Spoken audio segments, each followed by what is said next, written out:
सरकार की दमनकारी नीति है और जब हमारा प्रियम्बल बना था, संविधान बना था, तो हमारे संविधान की पहली भूमिका है, बाबा साहब अम्बेडकर के प्रस्तुत संविधान की पहली भूमिका है we the people of India, हम भारत के लोग। आज we the people of India पलट के पूछ रहा है who the people of India. आप कौन होते हैं इस धर्मेंद्र प्रधान से इस्तीफा मांगने वाले? आप कौन होते हैं मोदी के सरकार के खिलाफ बोलने वाले? आप कौन होते हैं लोकतंत्र की रक्षा करने वाले? आप कौन होते हैं आवाज उठाने वाले? यानी सड़क से लेकर संसद तक, जिस संसद को आपने संसद में भेजा वोट देकर, वही सांसद पूछ रहा है कि आप सड़क से संसद तक नहीं जा सकते। अगर आप जाएंगे तो हम गुंडों का इस्तेमाल करेंगे। हम पुलिस के वेश में गुंडे को रख रखे हैं और उससे आप इसको दमन करेंगे, इस आंदोलन को। आपके कॉन्स्टिट्यूशनल राइट में, आपके संवैधानिक अधिकार में फ्रीडम ऑफ स्पीच दिया गया है, फ्रीडम ऑफ एक्सप्रेशन दिया गया है कि आप अपनी बात शांतिपूर्ण तरीके से सरकार और सियासत के खिलाफ रख सकते हैं। अभी रिसेंटली बम्बे हाई कोर्ट ने कहा कि किसी भी सरकार की आलोचना करना, मुख्यमंत्री प्रधानमंत्री मोदी मुर्दाबाद कहना, अमित शाह मुर्दाबाद कहना, ये देश का लोकतंत्र है। और अगर कोई ऐसा इस देश का कोई नागरिक ऐसा कहता है तो वो इसका ये मतलब नहीं है कि वो इस देश में का नागरिक नहीं है। इसका मतलब ये नहीं है कि वो जो है वो एंटी नेशनल है, ऐसा नहीं कह सकते। आपका जो मौलिक अधिकार है, ये विश्व में सबसे बड़े लोकतंत्र के रूप में हमारे देश को स्थापित किया गया। और आज इस देश की गोदी मीडिया, भारतीय जनता पार्टी और आरएसएस समर्थित सरकार ने इस देश की जुडिशरी को, इस देश के लोकतंत्र को, इस देश के संविधान को कचरे में डाल दिया है। अब हमारी और आपकी जिम्मेदारी है, आप जैसे मीडिया जो स्वतंत्र मीडिया हैं, यूट्यूबर्स हैं, उनकी जिम्मेदारी है इस आवाज़ को उठाना।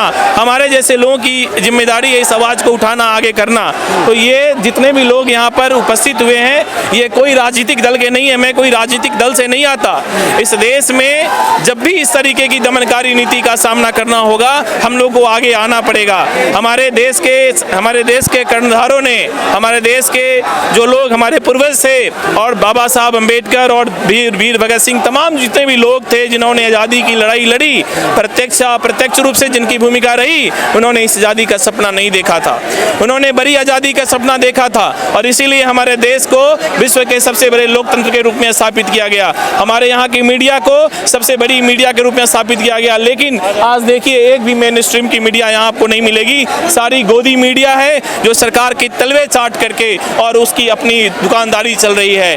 तो कुल मिलाकर ये है कि जिस तरीके से भारतीय जनता पार्टी की सरकार इस देश के नौजवानों को, इस देश के छात्र को पीट रही है, सिर्फ इसलिए कि अपने अधिकार की बात कर रहा है, वो इसलिए कि एजुकेशन में सुधार की बात कर रहा है, वो इसलिए कि वो रोजगार की बात कर रहा है कि भाई हमने 2 साल 1 साल मेहनत करके जिस नीट के पेपर को क्वालिफाई करना था, उसे आप हर साल लीक कर देते हो। और इसमें मुख्य रूप से धर्मेंद्र प्रधान जो है, जो इस देश का शिक्षा मंत्री है, उसकी संलिप्तता है, उसका इन्वॉल्वमेंट है और उसके इस्तीफे की मांग चल रही है। सिर्फ इतनी सी बात है। लेकिन नरेंद्र मोदी नहीं चाहता कि, क्योंकि ईवीएम सेट कर रखा है, ईवीएम से चुनाव जीतना है, इसलिए जनता के विरोध का कोई लेना देना नहीं है। लेकिन याद रखिए कि एक दिन 1000 हमारे देश पर मुगलों ने शासन किया, उसकी सत्ता नहीं रही।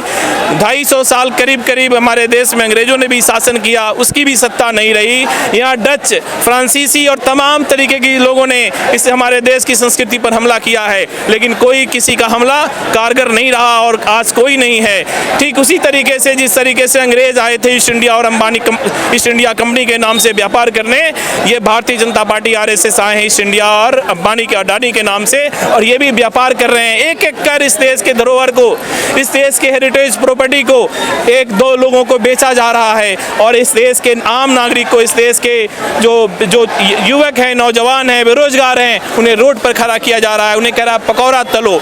खुद जो प्रधानमंत्री हैं विदेश यात्रा करते हैं, लोग कहते हैं कि विदेश यात्रा मत करो।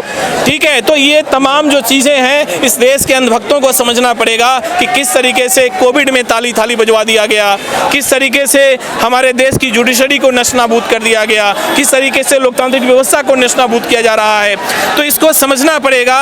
और दिल्ली पुलिस जो है वो, चूंकि दिल्ली पुलिस है वो तो सरकार के इशारे पर काम करेगा, उसकी मैं बहुत बड़ी गलती नहीं मानता। तमाम गलती जिसे आप संसद में चुन कर भेजे हैं वो आपकी बात नहीं कर रहा है, वो आपको डिमीन करने की कोशिश कर रहा है। अभी भीम आर्मी के संस्थापक हैं चंद्रशेखर आज़ाद जी, कल आए थे, धरने में शामिल हुए थे। फिर इसके बाद वो अब संसद के बाहर, संसद में जो है कि बाबा साहब डॉक्टर भीमराव अम्बेडकर साहब की मूर्ति के सामने आंदोलन कर रहे हैं, धरना दे रहे हैं वहाँ पे। और दूसरी बात, वही जो बहुजनों के एक नेता रहे उत्तर प्रदेश की चाचारबाग के मुख्यमंत्री बहन कुमारी मायावती जी ने कहा कि प्रोटेस्ट से हल नहीं निकलता है। क्या देखिए, जहाँ तक बहन मायावती की बात है वो बीजेपी के साथ मिल गई है, सभी को पता है।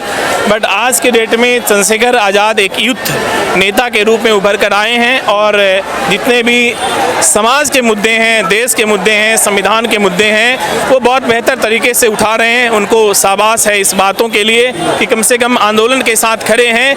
अगर सभी लोग इसी तरीके से खड़े हो जाएं तो निश्चित रूप से हमारे देश में सुधार होगा और लोकतंत्र की जो हमारा प्रियम्बल है वो पुनर्स्थापित होगा। उनका कहना, बहन जी का कहना है कि प्रोटेस्ट से हल नहीं निकलता, इसके लिए जो कि सरकार बदलनी पड़ेगी। सरकार कैसे बदलेंगे?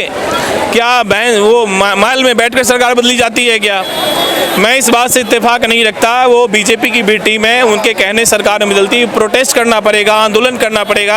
अगर देश गुलाम था और उस समय सभी लोग ऐसे ही कहते कि घर में बैठ करके हम आंदोलन नहीं करेंगे, घर में बैठ कर ही अंग्रेजों को भगा देंगे, तो अंग्रेज नहीं भागते। चोरी चौरा हत्याकांड नहीं होता, करो या मरो का नारा नहीं दिया जाता, सविनय अवज्ञा आंदोलन नहीं होता, है ना। तो ये इस तरीके के अगर नहीं होते तो क्या आपको आज़ादी मिलती? तो आज मुझे लगता है कि आपको चंद्रशेखर आज़ाद या चंद्रशेखर रावण जैसे लोगों की भूमिका में आपको आना पड़ेगा, तभी आप बहुजन की बात कर पाएंगे। कल जिस तरह से युवाओं के और लड़कियों के ऊपर पीटा जा रहा था, उनके कपड़े फाड़े जा रहे थे, ये क्या लगता है लोकतंत्र की हत्या है या दिल्ली पुलिस की? ये लोकतंत्र के साथ रेप है। लोकतंत्र की हत्या ही नहीं है, लोकतंत्र के साथ रेप है। ये जिस तरीके से वांगचू जी को उठाया गया, वो उठाया नहीं गया, अपहरण किया गया, किडनैपिंग किया गया। दिल्ली पुलिस का ये काम नहीं था। अगर आपको ऐड देना था, मेडिकल ऐड देना था, आप यहाँ भी दे सकते हैं, आप बाइज्जत बुला के ले जा सकते हैं घंटा के लिए। ये ऐड देने का मतलब नहीं होता।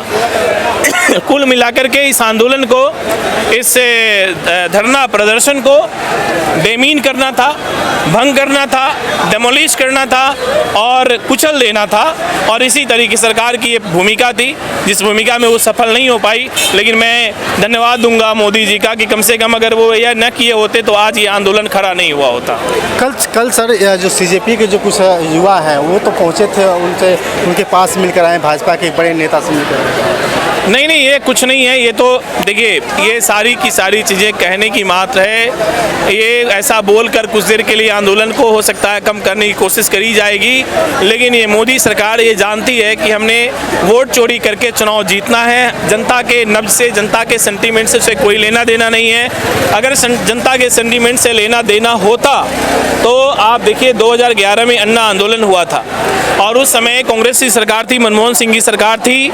चौथे दिन सरकार का प्रतिनिधिमंडल आकर के बातचीत करना शुरू किया और जो भी मांगे थी वो मान ली गई।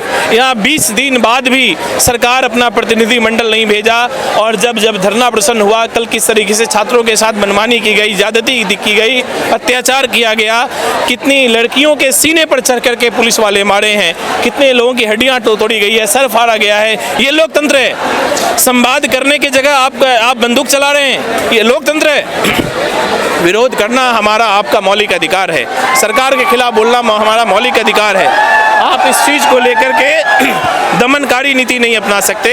तो ये पूरी तरीके से निरंकुश तानाशाही सरकार है, इसे उखाड़ कर फेंकना होगा। कल की तरह फिर उसी तरह भीड़ इकट्ठा होती जा रही है, क्या लगता है कि कल जैसा फिर से हो सकता है? होना चाहिए। और अब पहले तो शांतिपूर्ण तरीके से प्रदर्शन करने की वकालत करते हैं, लेकिन अब जैसे महात्मा गांधी ने करो या मरो का नारा दिया था ना, वैसे ही लोगों को यूथ को आना पड़ेगा, ईंट का जवाब पत्थर से देना पड़ेगा। बहुत बहुत धन्यवाद। हमारे साथ सुप्रीम कोर्ट के वकील प्रमोद कुमार जी थे, इनसे बातचीत कर रहे थे। बाकी आपकी राय। शुक्रिया।